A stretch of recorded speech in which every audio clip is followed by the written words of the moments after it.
prinsipnya bupatinya ganti gitu. Iya.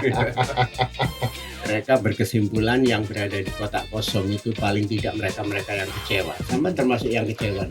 Kalau saya sih nggak kecewa sih, tapi melihat kinerjanya itu yang kurang maksimal di tahun ini. Jadi Gus Yani menurut sampean tidak tahu persoalan di Gresik. Masih kurang paham. Kurang paham. Kurang ngopinya. Kurang ngopinya. Ngopinya kurang jauh. Kar rumput menghendaki perubahan. Kar rumput menghendaki perubahan. Kar rumput menghendaki perubahan. Yang banjir masih tetap banjir. Apalagi kira-kira. Yang nganggur masih tetap nganggur kan itu. Kalau toh misalnya KPU itu tidak melakukan kerja yang sebenarnya terkait dengan kotak kosong ini. Teman-teman kotak kosong mau melakukan apa? Mau rencananya sih, saya dengar juga mau mendesak KPU untuk mensosialisasikan terkait kotak kosong itu apa ke masyarakat.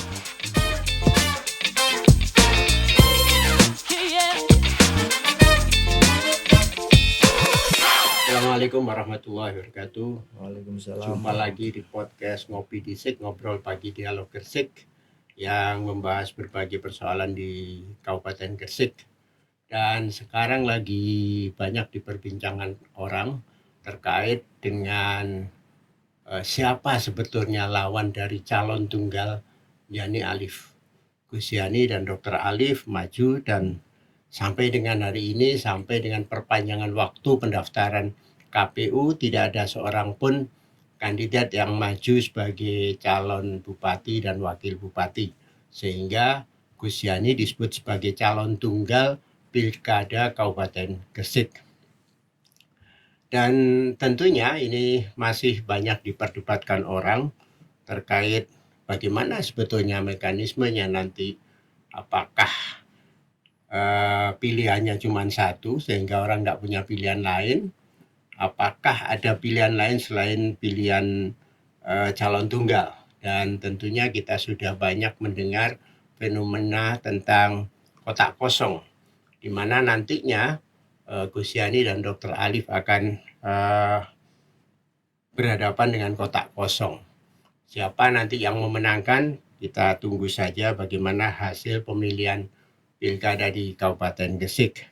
Dan tentunya yang menarik dari banyak kelompok yang menggagas untuk kemenangan kotak kosong, salah satunya ada dari Sekretaris PAC PDIP Kecamatan Kebumas, yang pada saat deklarasi kotak kosong beliau hadir, dan ini menjadi persoalan bagi partainya. Ya, karena itu kita temui saja kawan sejawat saya dulu di anggota DPRD Kabupaten Gresik yang saat ini memilih di jalanan.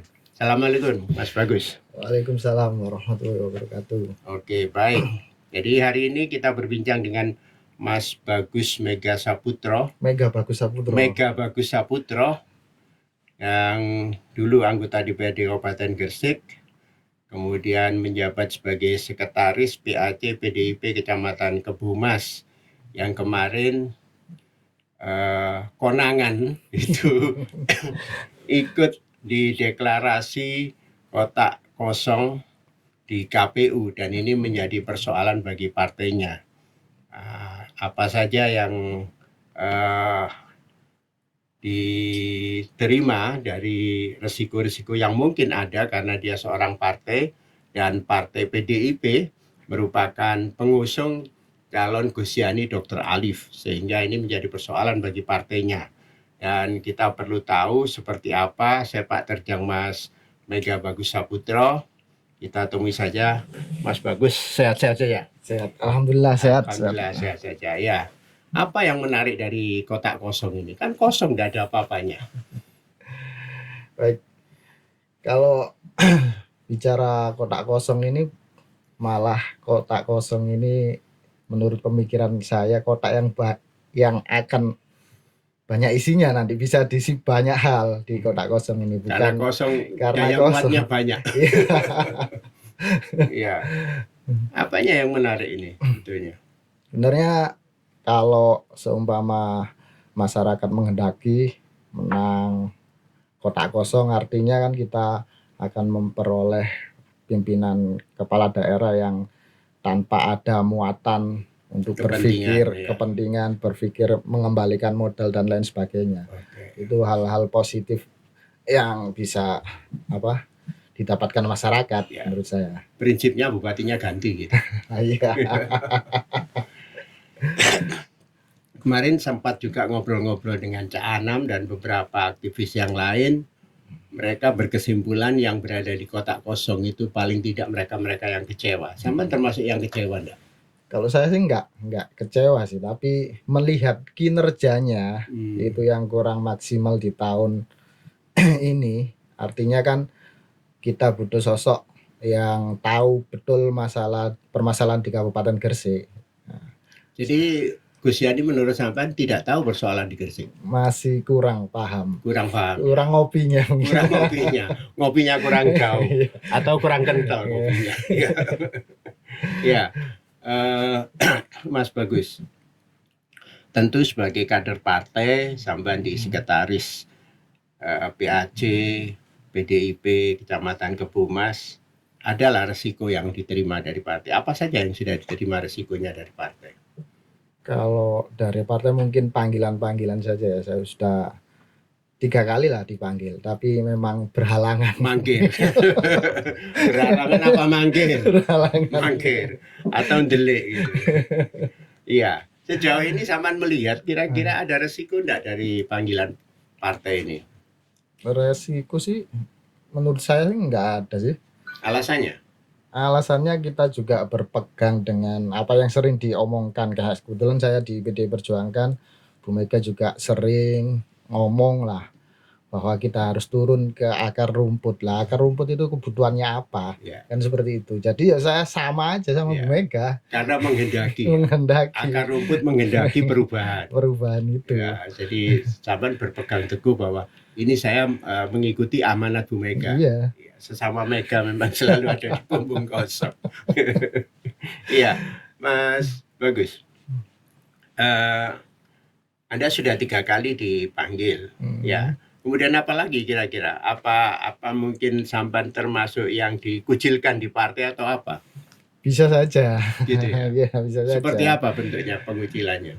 Ya, mungkin saja ya, mungkin sih. Artinya kalau saya sering misalkan ada rapat-rapat penting gitu kan, ada hal-hal yang tidak boleh di-share. Waktu itu di grup ada apa gitu nggak boleh di-share. Artinya kan karena ada saya di sana, jadi ini rahasia ini. Jadi sudah ditutup informasi dari teman-teman partai. Padahal sampean itu yang kita tahu keponaan dari Bu Siti Muafia yang dulu ketua DPD ya. DPC PDIP Kabupaten Gresik. Nah, ini artinya bahwa orang kuat lah di partai PDIP. Nah, tapi sekarang ada enggak bentuk-bentuk misalnya bulian dan lain sebagainya yang mungkin diterima? Enggak ada sih, malah ada sebagian teman-teman yang di struktur juga malah mendukung minta kaos. Pak, minta kaosnya seperti itu kan. Artinya ya hal-hal seperti itu malah sudah biasa. Ya. Pilihannya itu sudah biasa, masyarakat juga biarpun struktur itu juga mereka juga masyarakat tahu kinerjanya. Jadi pilihan biarpun di struktur PDI Perjuangan artinya banyak juga yang arahnya ke kotak kosong. Oke, baik. Sampai minta kaos segala ya. Ya, itu bukti bahwa kotak kosong diminati. Seberapa besar sebetulnya minat mereka pada kotak kosong di PDIP sendiri? Nah, kalau di PDI saya persentasenya mungkin ya nggak sampai 50% sih. Ya. Nggak sampai 50%. Atau jangan-jangan mereka karena sungkan. Nah, mungkin sungkan dari partainya. Ya, bisa atau juga. ada ketakutan menerima resiko dari partai sehingga mereka tidak berani memunculkan identitasnya. Mereka menutup diri padahal sesungguhnya mendukung kotak kosong. Tapi yang benar seperti apa? Apa memang terjadi yang semacam itu? Dari hasil sampean ngomong-ngomong dengan teman-teman partai seperti apa? Artinya ya arahnya itu malah arahnya menurut saya sendiri sih ini. Jadi saya ngomong-ngomong dengan teman-teman partai di internal juga, mereka juga tidak ada sih untuk melarang saya kan, malah melarang saya malah membiarkan malah. Biarin jalan saja gitu kan. Artinya mereka juga ya mendukung tapi nggak berani kelihatan menurut saya seperti Ya. itu. Jadi ada enggak kira-kira yang mungkin chat untuk menyampaikan dukungan tapi enggak mau sampai diketahui orang gitu? Telepon biasanya. Telepon ya? Telepon, ngopi gitu aja. Banyak yang seperti itu. Banyak. Jadi sampai tidak pernah mendapat resiko dari partai sejauh ini? Belum ada. Ke depan kira-kira ada enggak resiko partai? Ya, harapan saya sih nggak ada sih. Ya, tapi kan PDIP yang saya tahu selalu kekeh dengan pilihannya. Ketika dia merekomendasi satu pasangan, maka tidak ada toleransi bagi kader-kader PDIP untuk keluar dari kebijakan partai. Iya. Artinya memang kan tegak lurus kalau di PDI Perjuangan kan tegak lurus seperti itu. Tapi harapan kami dengan fenomena seperti saat ini, tegak lurus itu harusnya yang di ujung itu tahu permasalahan yang di bawah. Jangan yang di bawah ini disuruh tegak lurus tapi yang di atas nggak tahu di bawah ini seperti apa. Kan seperti itu. Kecuali kalau ada pasangan lain ya. Ini lawannya kotak kosong gitu loh, ya kan. Kosong kan ada apa-apanya gitu. Iya. Oke. Kalau Saman melihat sendiri dari berbagai yang aktivitas yang Saman lakukan terkait dengan kotak kosong ini, animo masyarakat seperti apa? Animo masyarakat sangat baik, sangat mendukung lah. Artinya masyarakat ini saat ini di Pilkada Kabupaten Gresik ini, masyarakat ini menjadi seperti guru. Jadi menilai muridnya. Bupati ini muridnya. Kalau kinerjanya jelek, ngerjain soal-soal jelek kan gurunya yang ngasih nilai. Kotak kosong seperti itu. Jadi masyarakat ini malah yang animonya lebih tinggi karena mereka yang merasakan kinerjanya sendiri kan. Merasakan kinerja bupati kalau kurang maksimal ya mereka yang menilai. Yang banjir masih tetap banjir. Apalagi kira-kira? Yang nganggur masih tetap nganggur kan seperti itu. Di Kabupaten Gresik juga misalnya yang simpel lah yang sering kita lihat itu terkait lalu lintas seperti itu di Kecamatan Gresik, Kecamatan Kebomas itu kan malah sering dilewati beliaunya kan. Tapi ya tetap seperti itu selama ini. Tidak ada penegakan tidak aturan. Ada penegakan aturan, tidak ada terobosan ini gimana biar gak semrawut kan gimana kan. Padahal dilewati terus setiap hari. Iya. Jadi sampean masih menilai bahwa kinerja bupati masih semrawut gitu? Iya, masih kurang fokus lah. Kurang ngopi tadi tuh Pak. Iya. Kalau misalnya sampean kasih nilai rapotnya berapa ini? Antara 0 sampai 10. Kita kasih 6 lah. 6 lah ya. 6 kan lumayan lah. Artinya di atas rata-rata lah. Rata-ratanya 5, 6 di atas rata-rata. Tapi itu belum cukup memuaskan. Ya, kalau bagi masyarakat umum, kotak kosong ini kan masih menjadi dilema. Dalam artian mereka banyak yang belum paham bahwa mereka mesti punya pilihan selain calon tunggal. Kalau memang tidak menginginkan calon tunggal, maka dia harus memilih kotak kosong. Dan itu belum banyak yang tahu, Mas Agus. Terutama yang di daerah-daerah. Apa langkahnya yang mau dilakukan teman-teman? Artinya kampanye terkait apa sih kotak kosong itu kan harus juga dikampanyekan oleh pihak penyelenggara. KPU itu juga termasuk harus turun ke bawah mensosialisasikan apa sih itu kotak kosong. Bukan dan hanya itu jadi kewajiban ya? Harus jadi kewajiban juga. Sejauh ini apa sudah dilakukan kewajiban itu oleh KPU? Saya lihat sih masih belum sih. Masih belum ya? Masih belum. Nunggu apa kira-kira? Nunggu apa? Kalau toh misalnya KPU itu tidak melakukan kerja yang sebenarnya terkait dengan kotak kosong ini. Teman-teman kotak kosong mau melakukan apa? Ya artinya teman-teman ya tetap mau rencananya sih. Saya dengar juga mau mendesak KPU untuk mensosialisasikan terkait kotak kosong itu apa ke masyarakat.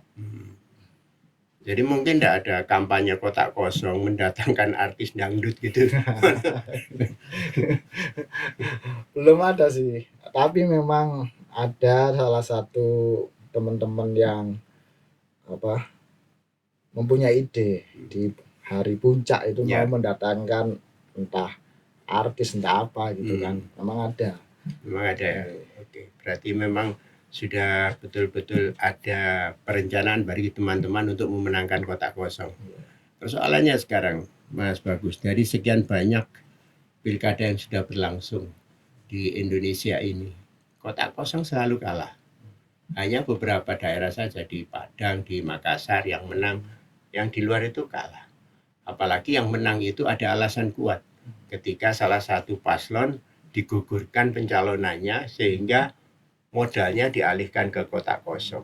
Kalau di Gresik ada enggak yang seperti itu? Kalau di Gresik kotak kampanye kotak kosong itu hanya bermodalkan apa ya, gotong royong lah, Swadaya ya. swadaya sendiri. Ketika masa misalkan kemarin ada deklarasi gitu kan, teman-teman akhirnya bawa kardus gitu kan, diputer aja gitu, dapat berapa nanti dibuat deklarasi minggu depannya. Ya. Itu swadaya masing-masing saja. Dengan cara gitu mungkin enggak punya kemungkinan bisa menang. Kemungkinan itu tetap ada. Jadi kemungkinan kotak kosong bisa menang itu tetap ada di Kabupaten Gresik, karena masyarakat juga sudah dewasa kan, sudah ngerti, menilai juga apa sih kelemahan-kelemahan di pertahanan itu seperti apa. Jadi ada kemungkinan juga menang, biarpun itu masih saat ini masih tipis sih, tapi ada kemungkinan karena masa kampanye kan mulainya masih minggu depan. Ya. Masyarakat kita yang melek huruf, melek politik dengan melek yang tidak melek politik, buta politik, jauh lebih banyak yang buta politik, Mas Bagus. Nah ini kalau tidak ada langkah konkret dari teman-teman, bagaimana bisa memenangkan mereka-mereka yang buta politik, bahkan yang tidak mau tahu politik? Jadi makanya ada di kotak kosong itu kan ada berbagai, dari diskusi itu ada berbagai cara untuk kampanye. Ada yang di tiap kecamatan ada yang melakukan konvoy, ada yang diskusi juga, banyak juga permasalahan, ada yang juga deklarasi. Jadi wujud-wujud dari kotak kosong ini mulai banyak di tiap-tiap kecamatan sudah tumbuh. Untuk melakukan deklarasi juga mengundang, dari kami juga disuruh hadir itu banyak juga. Jadi artinya masyarakat yang melek yang masih buta terkait politik itu nanti juga bisa Diedukasi. tersentuh, diedukasi di tiap-tiap kecamatan ataupun di tiap-tiap desa masing-masing. Ya. Kalau tentang kesiapan kotak kosong ini, ada enggak tim suksesnya kotak kosong? Enggak ada sih. Enggak ada. Ya? Bagaimana bisa menang kalau tim suksesnya enggak ada? Mas? Ya mungkin karena gerakannya itu, kalau gerakan itu serentak, tim sukses itu kita menggunakan media kan, media sosial dan lain sebagainya. Kita juga kalau berjalan ya komunikasi ke keluarga, tetangga dan lain sebagainya. Cuma itu saja, tapi gerakan itu juga efektif sih. Artinya masyarakat juga menerima bahwa oh iya, kalau memang momen ini ada yang ngomong cuma tahun inilah saya seumur hidup baru bisa nyoblos kotak kosong, ada yang seperti itu, pengenlah nyoblos kotak kosong. Jadi berbagai macam cara lah. Artinya itu kan masyarakat itu juga ada yang menghendaki di wilayah pesisir juga. Saya ini sudah Pak, macet terus karena banyak kendaraan besar ini, kalau jadi malah jadi gak bisa lewat ini, ada yang seperti itu. Ya. Ada dua yang kemarin kita soroti terkait dengan potensi kotak kosong. Satu, mereka-mereka yang kecewa. Satu, mereka-mereka yang nggak keduman. Zaman termasuk yang kecewa apa yang nggak keduman? Kalau saya sih enggak sih. Jadi saya lihat juga kinerja saja. Saya juga tahun lalu saya juga getol menyuarakan Gus Yani, di situ juga saya getol menyuarakan mendukung total lah. Artinya tapi apa yang dirasakan kan masih tetap kurang. Kita ngomong pengangguran tetap sama. Nah, kita ini yang di bawah, yang ngopinya itu di kampung itu kan kita. Iya. Jadi akhirnya dengar terus. Yang dipisui masyarakat kita. Ini gimana ini Pak, ini gimana itu ya. Artinya itu Jadi pemimpin kita saat ini di Kabupaten Gresik itu kurang lah ngopinya. Ya, Sering-sering lah turun ke bawah. Kalau sehari menyapa itu ya masyarakat ya belum berani ngomong. iya, Kalau iya, sering itu iya, baru iya, bisa baru ngomong. mereka berani ngomong. Lah sedangkan kita ini yang sering di bawah kena Ya, terus. kena terus. Kalau menurut sampean apa saja yang sebetulnya belum beres dari persoalan Gresik ini? Banyak lah kalau saya lihat itu terkait yang utamanya itu yang saya yang dapat wadulan dari Komplain, masyarakat itu terkait pengangguran. pengangguran, Yang ya. paling utama pengangguran, terus ada juga terkait semrawutnya tata kota gitu. Kita juga sering datang ke kabupaten lain.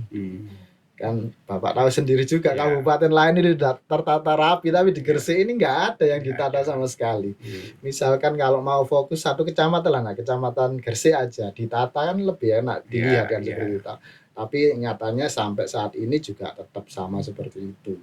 Terkait pendidikan juga banyak keluhan ya, keluhan biarpun keluhan terkait fasilitas pendidikan. Ya. Nah, pendidikan kita ini kan kita punya ribuan perusahaan Ya. kan seperti itu. Harusnya perusahaan tersebut kan bisa menyalurkan CSR-nya ke sekolah-sekolah negeri. Artinya tapi sampai saat ini sekolah negeri juga tidak mendapatkan CSR. Ya. Artinya fasilitas di sekolah negeri sama swasta jauh jomplangnya kan. Ya. Lebih bagus swasta. Ya. Nah, hal-hal seperti itu yang perlu diperhatikan. Jangan hanya pembangunan tapi yang yang jadi urusan wajib itu dilupakan, ini seperti itu. Ya, tapi kira-kira Mas Bagus, ini karena mereka nggak mikir ke sana atau nggak punya kemauan untuk menyelesaikan persoalan?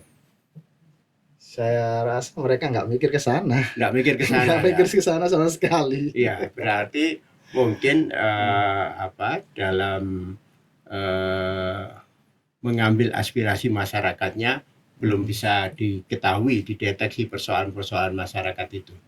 Jadi mereka nggak tahu itu sebetulnya ya. Iya. Berarti nggak tahu itu nggak pinter. Nggak tahu dan nggak mau tahu juga bisa. Nggak tahu dan nggak mau tahu. Ya. Kalau kita ngomong tentang program wajib ya, salah satunya kesehatan.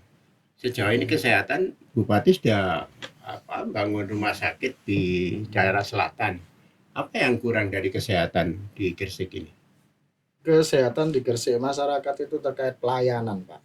Jadi masyarakat juga perlu diedukasi bahwa di Gresik ini ada UHC tapi pelayanannya itu masih kurang maksimal. Artinya padahal peralatan semuanya itu kita punya rumah sakit Ibnu Sina itu yang notabene alatnya itu sudah lengkap gitu kan. Tapi masyarakat masih berpikir Ibnu Sina itu jelek kan seperti itu. Semen kemana Petro kan gitu. Malah pikirannya masyarakat itu kenapa kok di rumah sakit swasta karena pelayanannya. Jadi peningkatan SDM di rumah sakit Ibnu Sina itu juga perlu ditingkatkan anggaran untuk itu. Kalau di tingkat puskesmas, apakah puskesmas sudah cukup memberi kepuasan pada masyarakat terkait dengan pelayanan publik yang ada di puskesmas? Di puskesmas juga perlu, Lisa. Nantinya juga nyambung juga. Dan masyarakat saat ini pikirannya kalau nggak diedukasi itu pikirannya seperti di pimpong. Mau rawat seperti ini harus ke sini dulu, harus ke sini lah. Itu kan harusnya bisa diselesaikan itu. Kita punya teknologi kan, artinya masyarakat gak harus ke sini dulu, harus ke sini dulu, harus ke sini lah. Itu kan perlu ditingkatkan. Pelayanan-pelayanan yang jadi komplainnya masyarakat itu harus didengar dan dicari solusinya. Ya, kalau bicara tadi katanya bahwa kita ada teknologi yang memungkinkan, banyak gagasan teknologi yang sudah dimulai oleh Bupati periode ini, misalnya Gresik-Pedia dan lain sebagainya. Apa itu tidak cukup untuk bisa memenuhi kebutuhan masyarakat? Masih belum cukup itu, karena masyarakat itu buka teknologinya itu di hal-hal yang lebih lebih viral, mungkin ada TikTok kan seperti itu. Yang lebih simpelnya ada juga di Facebook, ada yang sering bukan masyarakat itu. Dan informasi itu juga Gresikpedia itu masyarakat sekabupaten ini mungkin juga belum tahu bahwa di situ ada Gresikpedia, dan ketika ada apa untuk apa itu namanya komplain, misalkan tanya-tanya gitu Ya, kan, itu ya. juga balasannya juga lama sekali kan. Akhirnya masyarakat apa ini enggak Ya. seperti itu. Oke, seringkali customer service, ya, layanan bagi pelanggan seperti Gresikpedia, Pak, hampir semuanya itu selalu lambat, ya kan, lambat. Jadi ini yang mesti dikoreksi. Hal-hal yang lain yang mesti dikoreksi dari Bupati kali ini, kalau hal-hal semacam itu, apakah cukup beralasan orang milih kotak kosong? Ya bisa juga dari hal-hal yang karena masyarakat sendiri yang mengalami kan, ketika ngomong komplain mau tanya apapun di Gresikpedia balasannya lambat, itu juga memunculkan orang ini kinerjanya nggak jelas kan. Akhirnya orang juga bisa milih kotak kosong dari hal seperti itu. Ya, sejauh ini beberapa indikator yang mungkin bisa dijadikan pijakan bahwa jumlah masyarakat miskin di Gresik ini cenderung menurun, dan sudah menurun dari 2 digit menjadi 1 digit, sekitar 8, sekian persen. Ya, artinya ada keberhasilan Bupati sekarang. Itu hanya angkanya itu mungkin. Hanya angkanya. Hanya angkanya saja. Tidak sama dengan yang di lapangan. Tidak sama dengan yang di lapangan karena kami ini juga orang lapangan juga. Ya. Kalau kemiskinan seperti apa di Gresik ini? Artinya kemiskinan di Gresik itu saya rasa itu karena beban biaya sehari-harinya itu tinggi. Jadi masyarakat ini yang kerja tapi untuk biaya sehari-harinya tinggi, itu juga termasuk penyebab kemiskinan juga. Termasuk biaya pendidikan. Biaya ditambah lagi biaya pendidikan kan gitu. Ya. Ada lagi biaya pulsa. Ya. Kalau biaya pendidikan berarti ketika pendidikan itu berbiaya tinggi, itu salah satu faktor memiskinkan masyarakat. Bisa juga. Bisa seperti itu. Ya, Mas Bagus, kalau kita ngomong tentang pengangguran, seperti apa sebetulnya pengangguran? Yang sering dikatakan bahwa sebagian besar pekerja ini dari luar Gresik. Teman-teman di DPRD sudah berhasil memutuskan peraturan daerah tentang perlindungan tenaga kerja lokal, di mana ada kewajiban setiap perusahaan setidaknya mempekerjakan 60% pekerja non-skillnya harus warga Gresik. Berarti kan sudah ada upaya untuk penyelesaian itu. Apa yang masih dikeluhkan masyarakat? Sebenarnya gini Pak, saya juga ingat dulu Perda itu saya juga yang mengusulkan kan waktu itu. Perda itu saya mengusulkan judulnya juga sama, PR-nya terkait pengangguran yang tinggi. Ketika perda itu sudah digedok kan, artinya perda itu sudah ada. Kita juga butuh perbuknya juga. Yeah. Ketika sampai saat ini masih belum ada perbuknya kan. Yeah. Tapi kita juga berpikir di sisi pengusaha. Saya juga sempat ngobrol sama teman-teman yang di HRD di salah satu perusahaan itu, kenapa sih mereka nggak mau ngambil tenaga kerja dari Gresik. Mereka juga ngomong gini loh Pak, kita itu pernah Pak tes itu salah satu perusahaan, kita itu pernah tes dari sekian yang berdomisili di Gresik, terus ada yang daftar dari Bojonegoro, dari Tuban, kita itu kalah Pak. Kalah apanya? Skillnya kalah di segi skill dan nilai juga kalah Pak. Kita gitu ya? Gresik itu kalah. Artinya kan pemerintah juga harusnya turun, tahu kenapa sih kok perusahaan enggan mengambil tenaga kerja dari Gresik itu, kenapa, itu juga jadi PR pemerintah. Artinya kan kita juga butuh memperbanyak anggaran terkait peningkatan skill calon tenaga kerja kita. Kita juga perlu menganggarkan terkait sertifikasi, karena ada salah satu perusahaan itu yang butuh sertifikasi.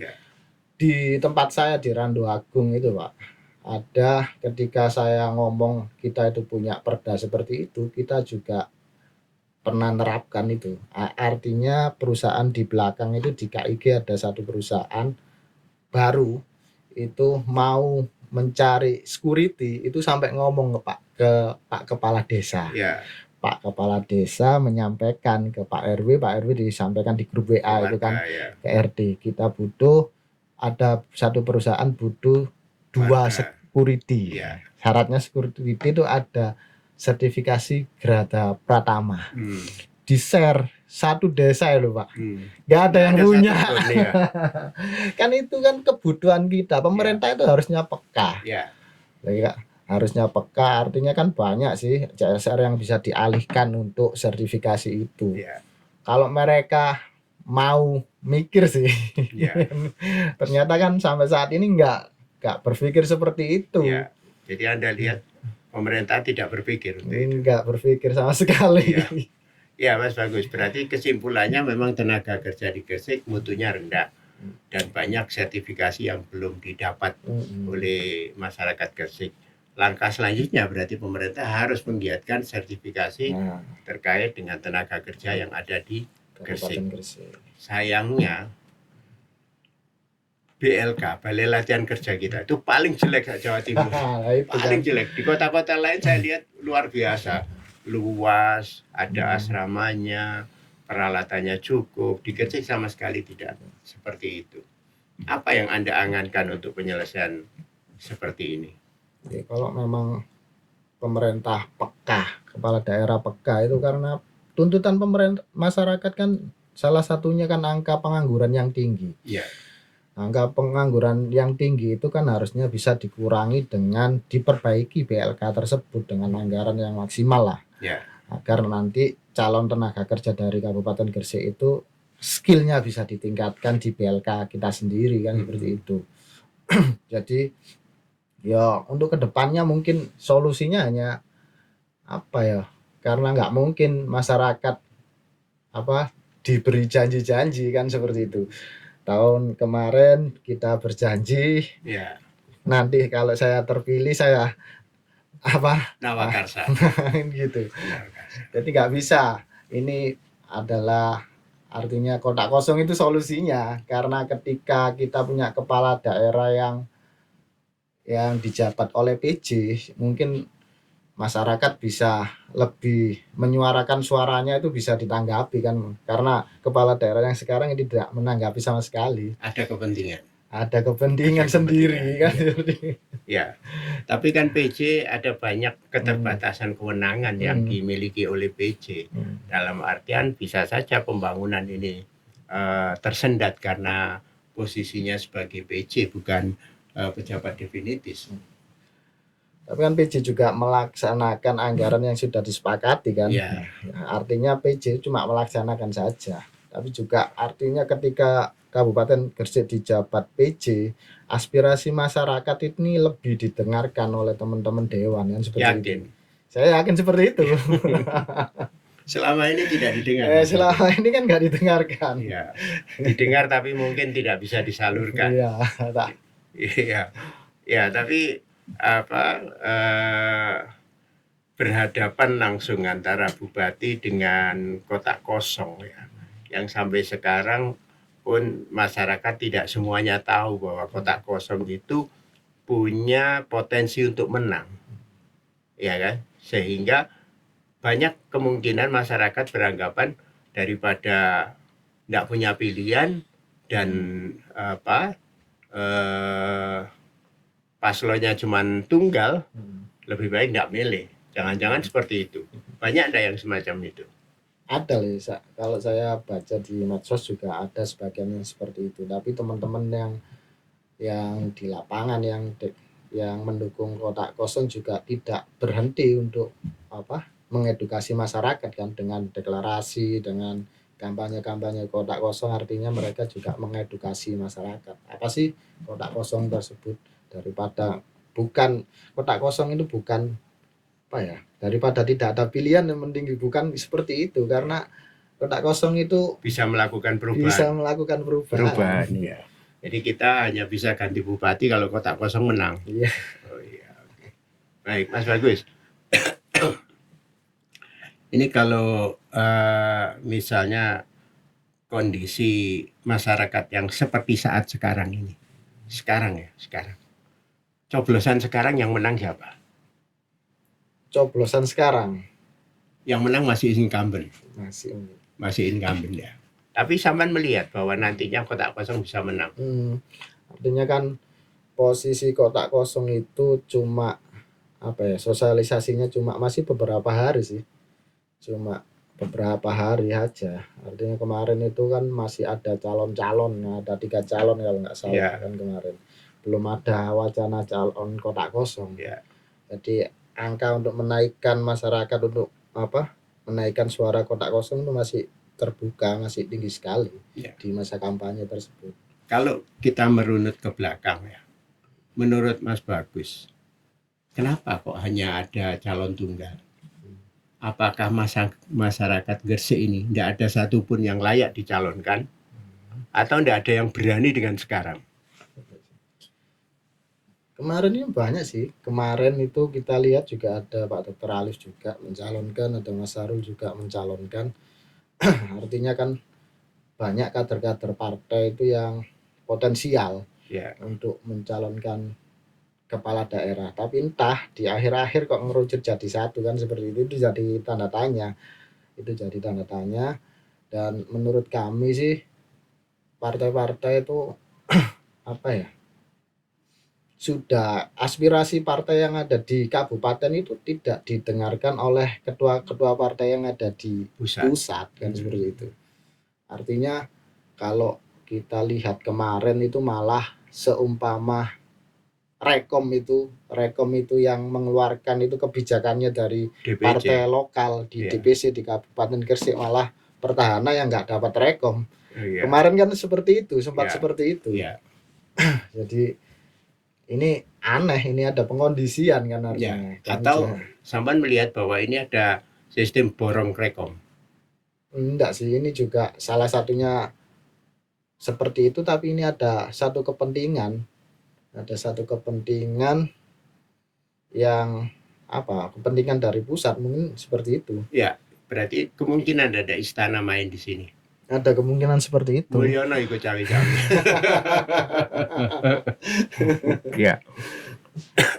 Ya, baik Mas Bagus, menarik sekali perbincangan hari ini dan masih banyak yang bisa kita perbincangkan. Saya berharap bisa ngobrol lagi kapan-kapan. Nanti kita juga akan ngobrol dengan teman-teman kotak kosong yang lain yang saya jadwalkan di podcast yang mendatang. Mudah-mudahan masyarakat tercerahkan terkait dengan fenomena kotak kosong ini sehingga murni mereka tidak punya kepentingan untuk memilih sesuai dengan hati nuraninya. Oke, terima kasih atas kehadirannya. Sampai ketemu di podcast mendatang. Pemirsa, itulah tadi perbincangan saya dengan Mas Mega Bagus Saputro, Sekretaris PAC PDIP Kecamatan Kebumas yang hari ini hadir dan beliau mendukung kotak kosong. Sampai ketemu pada podcast yang akan datang. Assalamualaikum warahmatullahi wabarakatuh. Waalaikumsalam.